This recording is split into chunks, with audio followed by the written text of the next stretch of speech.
2025వ సంవత్సరం ఫిబ్రవరి నెల 1వ తేదీ నుంచి 28వ తేదీ వరకు ద్వాదశ రాశుల్లో 12వ రాశి మీనరాశి వారి జ్యోతిష్యం భూత భవిష్యత్తు వర్ధమానం ఎలా ఉందో చూద్దామండి. గవ్వల శాస్త్ర ప్రకారాన్ని చూద్దామండి. ఈ గవ్వల శాస్త్రాన్ని చింతామణి శాస్త్రం అంటారు, లకుట ప్రశ్న శాస్త్రం అంటారు. ఈ మీనరాశి వారి పేరు మీద 9 గవ్వలు 3 సార్లు వేసి వాటిని లెక్కబెట్టి కౌంట్ చేసి వారి జ్యోతిష బలం భూత భవిష్యత్తు వర్ధమానం శుభయోగం అశుభయోగం ఎలా ఉందో చూద్దామండి. మీనరాశి వారి జాతకానికి అదృష్ట జాతకం అండి. కరెక్ట్ మీనరాశి గురుడు అధిపతి అండి, బృహస్పతి 3 గవ్వలు పడ్డాయి. గురుగ్రహ అనుకూలత ఉంది. ఎల్నాటి శని ప్రభావం నడుస్తుంది. వారి జాతకానికి మిశ్రమ ఫలితాలు ఉంటాయి. కొందరికి ఇబ్బందికరం ఉన్నా కానీ మాత్రం కుటుంబ సమస్యలు చాలా ఉంటాయండి. చేతిలో ఎంత ధనం ఉన్నా మాత్రం ఖర్చు చాలా ఉంటుంది. అలాగే ధనలక్ష్మి యోగం ఉంది వీరికి. అలాగే వీరి జాతక బలానికి ప్రతి పని వీరికి ఇబ్బంది అవుతుంది కానీ మాత్రం మామూలుగా మాత్రం కాదండి.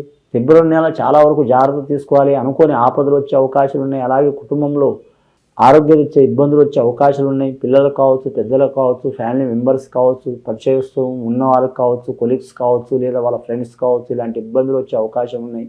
వాహన విషయంలో చాలా జాగ్రత్త తీసుకోవాలి. గవర్నమెంట్ ఉద్యోగం చేస్తున్న వారికి అయితే మాత్రం అన్ని రకాల వారికి మాత్రం ఇబ్బందులు తప్పవండి. అన్ని డిపార్ట్మెంట్కి సంబంధించిన వారండి. ఒక డిపార్ట్మెంట్ అంటూ లేదు, కనీసం ఒక 50-100 డిపార్ట్మెంట్లు ఉండొచ్చండి. ఇబ్బందులు తప్పవు. ఆ ఇబ్బందులు తొలగిపోవాలంటే మాత్రం తను చేసే పని తన దైవంతో సమానం అనుకుంటే వారికి తిరిగి ఉండదండి వారి జాతక బలానికి. అలాగే మాత్రం వృత్తికారకుడు, కష్టకారకుడు, ఏ వృత్తి చేసినా పని అంటారు. పనికి కారకుడు, మూలకారకుడు మాత్రం ఖచ్చితంగా శనేశ్వరుడు కాబట్టి శనేశ్వరుని పూజ చేయటం.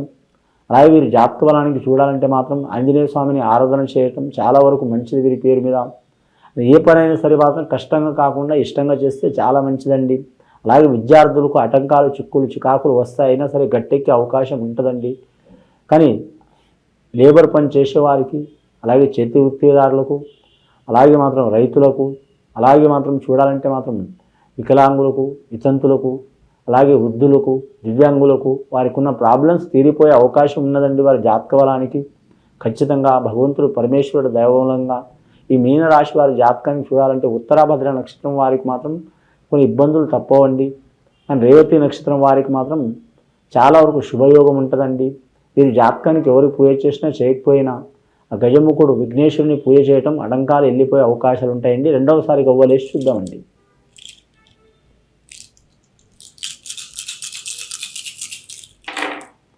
రెండవసారి గవ్వలేస్తే 7 గవ్వలు పడ్డాయండి వారి జాతక బలానికి.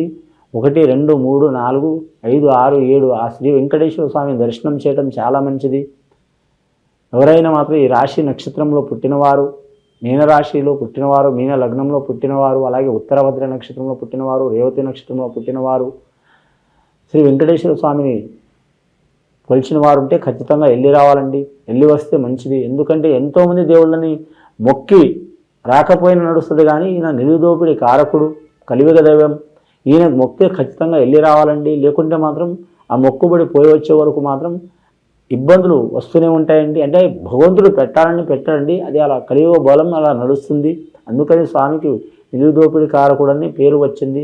వెంకటేశ్వర స్వామిని దర్శనం చేయడం చాలా వరకు మంచిది. యోగ బలం కలిసొచ్చే అవకాశం ఉంది. అలాగే వీరు జాతక బలంలో చూడాలంటే మాత్రం ముఖ్యంగా అమావాస్య పౌర్ణమి ఘడియల్లో ప్రయాణం చేయవద్దండి. కానీ 7వ సంఖ్య చాలా వరకు మాత్రం ఇబ్బంది అనుకుంటారు. కానివ్వండి 7 సముద్రాలు దాటైనా సరే అనుకున్న సాధించే అవకాశాలు ఉన్నాయండి. 7 ఋషులు, 7 సముద్రాలు, 7 లోకాలు. అలాగే వీరు జాతకానికి చూడాలంటే 7 వారాలు, 7 వారాలు, అలాగే 7 వింతలు అంటే 7 వింతలు. అలాగే వీరు జ్యోతిష్యంలో మాత్రం 7 స్వరాలు చాలా వరకు మంచి యోగ బలం కలిసి వచ్చే అవకాశం ఉంది. మీనరాశి వారి జాతక బలంలా అని ప్రతి రాశి వారితో వీరికి ఇబ్బంది ఉంటుంది. ప్రతి మనసుతో ఇబ్బంది ఉంటుంది. కుటుంబ సభ్యులతో కూడా ఇబ్బంది ఉంటుంది. ఆ ఇబ్బంది తట్టుకొని నిలబడే అవకాశం ఉంటుంది.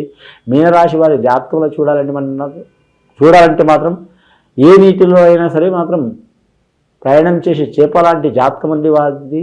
జలారులు పట్టుకునే అవకాశం కూడా ఉంటుంది. కొందరు గాలమేసి పడుకునేవారు కూడా ఉంటారు, వలలేసి పడుకునేవారు కూడా ఉంటారు. కాబట్టి చాలా జాగ్రత్త పాటించాలి.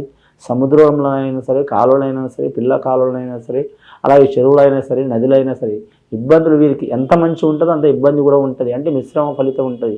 ఆ ఇబ్బంది తొలగిపోవాలంటే మత్స్యావతారంలో మాత్రం ఖచ్చితంగా ఆ విష్ణుమూర్తి మత్స్యావతారంలో కూడా వచ్చిన కాబట్టి మాత్రం ఖచ్చితంగా మాత్రం మత్స్యావతారంలో ఉన్న విష్ణుమూర్తిని కూడా పూజ చేయడం చాలా వరకు మంచిదండి.